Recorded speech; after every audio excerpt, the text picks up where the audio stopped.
Assalamualaikum warahmatullahi wabarakatuh. Bertemu kembali di channel Math Education Official. Apa kabar kalian? Sehat-sehat selalu kan?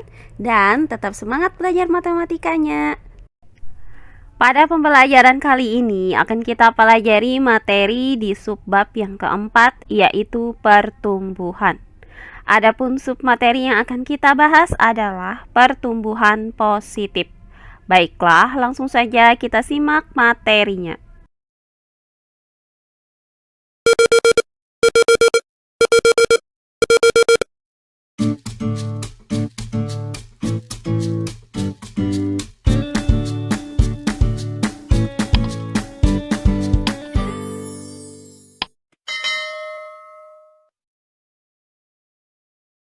Nah, adapun subbab yang akan kita pelajari kali ini adalah subbab yang keempat, yaitu pertumbuhan. Nah, materi pertumbuhan yang akan kita pelajari di sini adalah pertumbuhan positif dan pertumbuhan negatif. Pertumbuhan positif yaitu suatu hal yang dengan seiring berjalannya waktu, maka nilai akhirnya itu akan semakin besar. Sedangkan pertumbuhan negatif yaitu suatu hal yang seiring berjalannya waktu, maka nilai akhirnya akan semakin kecil.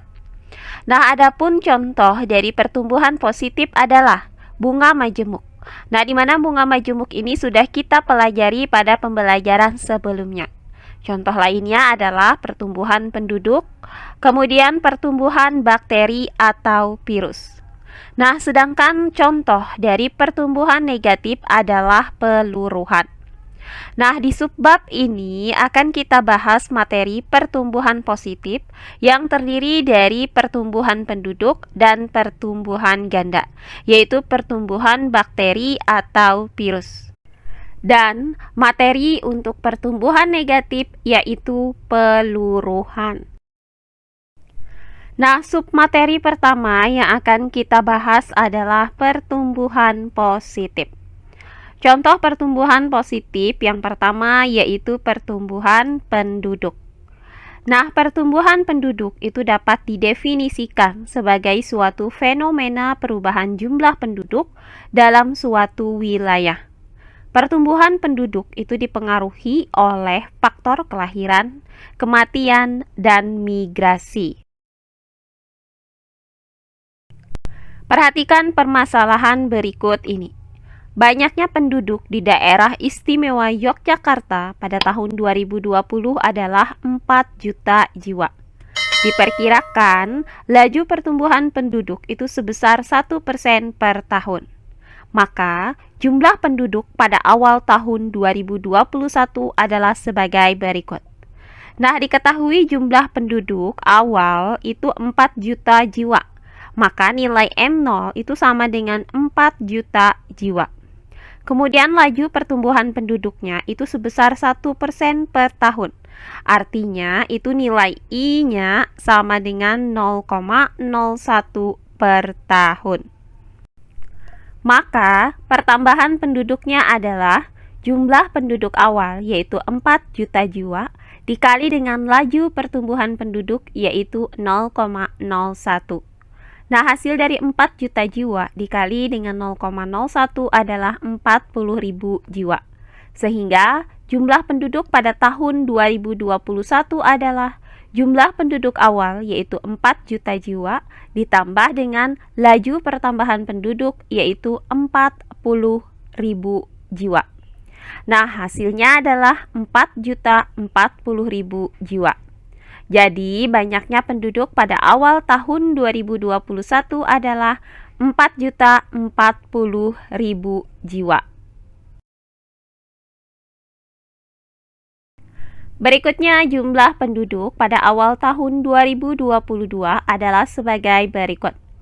Nah, diketahui jumlah penduduk awal tahun 2021 itu adalah 4.040.000 jiwa. Maka nilai M0 itu sama dengan 4.040.000 jiwa. Dengan laju pertumbuhan penduduknya itu masih sama, yaitu nilai I sama dengan 1% per tahun, atau sama dengan 0,01 per tahun. Maka pertambahan penduduknya itu adalah M0 yaitu 4.040.000 jiwa dikali dengan I yaitu dikali dengan 0,01. Nah, hasil dari 4.040.000 jiwa dikali dengan 0,01 adalah 40.400 jiwa. Sehingga jumlah penduduk pada awal tahun 2022 adalah M0 yaitu 4.040.000 jiwa ditambah dengan pertambahan penduduknya yaitu 40.400 jiwa. Hasilnya itu sama dengan 4.080.400 jiwa. Jadi, banyaknya penduduk pada awal tahun 2022 adalah 4.080.400 jiwa.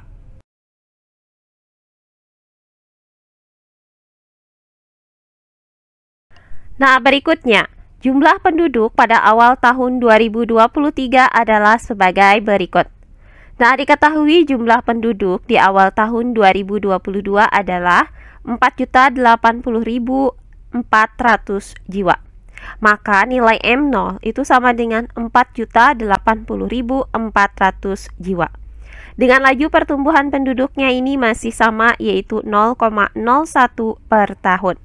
Maka pertambahan penduduknya adalah M0 yaitu 4.080.400 jiwa dikali dengan I yaitu 0,01.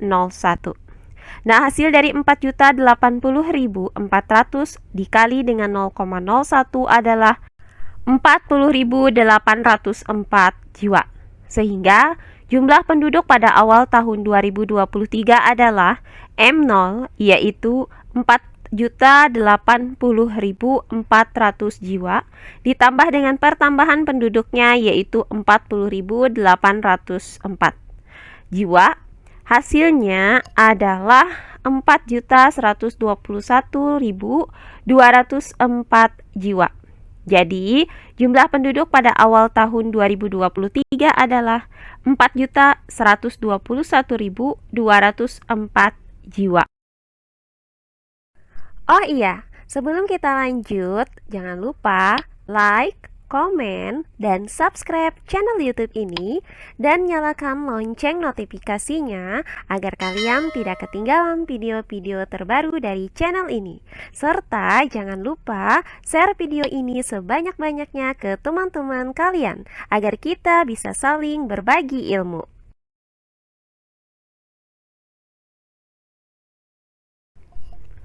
Nah, berikutnya jumlah penduduk pada awal tahun 2024 adalah sebagai berikut. Diketahui jumlah penduduk pada awal tahun 2023 itu adalah 4.121.204 jiwa. Maka, nilai M0 itu sama dengan 4.121.204 jiwa. Dan laju pertumbuhan penduduknya itu masih sama, yaitu nilai I sama dengan 0,01 per tahun. Maka pertambahan penduduknya itu adalah M0 yaitu 4.121.204 jiwa, kemudian dikali dengan 0,01. Nah, hasil dari 4.121.204 jiwa kemudian dikali dengan 0,01 adalah 41.212,04 jiwa. Sehingga jumlah penduduk pada awal tahun 2024 adalah M0 yaitu 4.121.204 ditambah dengan pertambahan penduduknya yaitu 41.212,04 jiwa. Hasilnya itu sama dengan 4.162.416,04 jiwa. Jadi, banyaknya penduduk pada awal tahun 2024 adalah 4.162.416,04 jiwa. Nah, demikian seterusnya. Nah, berdasarkan permasalahan tadi, jika jumlah penduduk awal itu kita nyatakan sebagai M0, kemudian laju pertumbuhannya itu sebesar I% per tahun, maka jumlah penduduk dalam jangka waktu T tahun adalah sebesar MN. Nah, di mana MN itu banyaknya penduduk per tahun yang dapat disajikan pada tabel berikut ini. Nah, dalam jangka waktu 1 tahun, di mana jumlah penduduk awalnya itu adalah M0, maka pertambahan penduduknya adalah M0 dikali I. Sehingga jumlah penduduk akhirnya adalah M1 sama dengan jumlah penduduk awal yaitu M0 ditambah dengan pertambahan penduduk yaitu M0 dikali I. Nah, selanjutnya bentuk dari M0 ditambah M0 dikali I ini dapat kita gunakan sifat distributif sehingga didapat M1 itu sama dengan M0 dikali 1 ditambah I. Nah, berikutnya untuk jangka waktu 2 tahun, di mana jumlah penduduk awalnya itu adalah M0 dikali 1 ditambah I, maka pertambahan penduduknya adalah M0 dikali dengan 1 ditambah I dikali I. Nah, sehingga jumlah penduduk akhir pada tahun kedua itu adalah M2 sama dengan jumlah penduduk awal yaitu M0 dikali 1 ditambah I, kemudian ditambah dengan pertambahan penduduk yaitu M0 dikali 1 ditambah I dikali I. Nah, selanjutnya dengan menggunakan sifat distributif, maka bentuk ini dapat kita nyatakan menjadi M0 dikali 1 ditambah I dikali 1 ditambah I. Nah, perhatikan bahwa 1 ditambah I dikali dengan 1 ditambah I itu hasilnya adalah 1 ditambah I dipangkatkan dengan 2. Sehingga bentuk ini dapat kita nyatakan menjadi M0 dikali 1 ditambah I dipangkatkan dengan 2. Nah, berikutnya untuk jangka waktu 3 tahun, di mana jumlah penduduk awalnya itu adalah M0 dikali 1 ditambah I dipangkatkan dengan 2. Maka pertambahan penduduknya adalah M0 dikali 1 ditambah I dipangkatkan dengan 2 dikali I.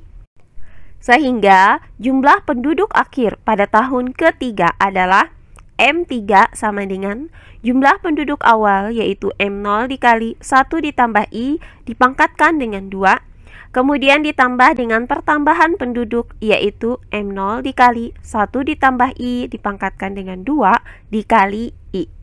Nah, dengan menggunakan sifat distributif, maka bentuk ini dapat kita nyatakan menjadi M0 dikali 1 ditambah I dipangkatkan dengan 2 dikali 1 ditambah I. Nah, perhatikan bahwa 1 ditambah I dipangkatkan dengan 2 itu dikali dengan 1 ditambah I, hasilnya adalah 1 ditambah I dipangkatkan dengan 3. Sehingga bentuk ini dapat kita nyatakan menjadi M0 dikali 1 ditambah I dipangkatkan dengan 3. Nah, demikian seterusnya sampai dengan jangka waktu T tahun. Berdasarkan pola dari jumlah penduduk akhir ini, maka didapat jumlah penduduk akhir dalam jangka waktu T tahun adalah MT sama dengan M0 dikali 1 ditambah I dipangkatkan dengan T.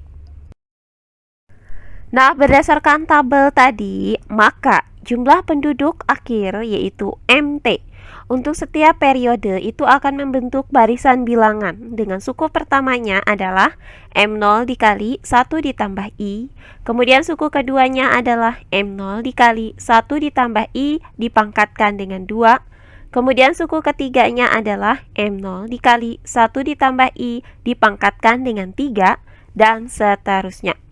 Nah, dari barisan bilangan ini terlihat bahwa dari suku pertama ke suku kedua itu dikali dengan 1 ditambah I. Dan dari suku kedua ke suku ketiga juga dikali dengan 1 ditambah I. Nah, karena polanya di sini dikali, maka barisan bilangan ini merupakan barisan geometrik. Nah, secara umum, maka kita peroleh rumus sebagai berikut.